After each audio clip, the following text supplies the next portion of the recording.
ગીર સોમનાથના ઉનાથી ખૂબ હૃદયદ્રાવક ઘટના સામે આવી છે. ઉનાના ભેભા ગામે એક મર્ડરની ઘટના સામે આવી છે. ઉના તાલુકામાં એક જ અઠવાડિયામાં ડબલ મર્ડરની ઘટના સામે આવે છે. ઉના કહી રહ્યું છે કાયદો અને વ્યવસ્થા કઈ રીતિમાં હાલ અત્યારે ચાલી રહ્યું છે.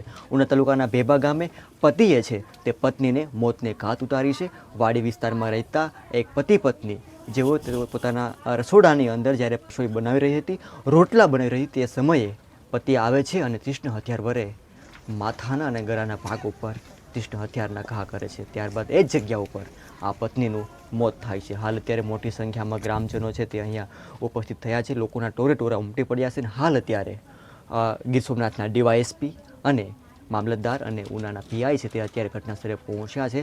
તપાસ કરી રહ્યા છે કઈ રીતે આ ઘટના ઘટી હતી, પતિએ કઈ રીતે આ પત્નીને છે તે મોતને ઘાત ઉતારી હતી, એવું તો શું કારણ થયું હતું, શું કારણ બન્યું હતું, એવી તો કઈ વાતચીત હતી, તેના વિશે તપાસ કરી રહ્યા છે જેથી કરીને આ પત્નીને મોતને ઘાત ઉતારી. હાલ અત્યારે તમામ ગતિવિધિઓ છે તે હાથ ધરવામાં આવી છે, તમામ રીતે તપાસ કરવામાં આવી રહી છે. આખરે જે પતિ હતો જે મોતને ઘાત ઉતારી પત્નીને, તે પતિને પણ અહીંયાથી જ તેની ધરપકડ કરવામાં આવી છે. હાલ તેને ઉના લઈ જવામાં આવ્યો છે.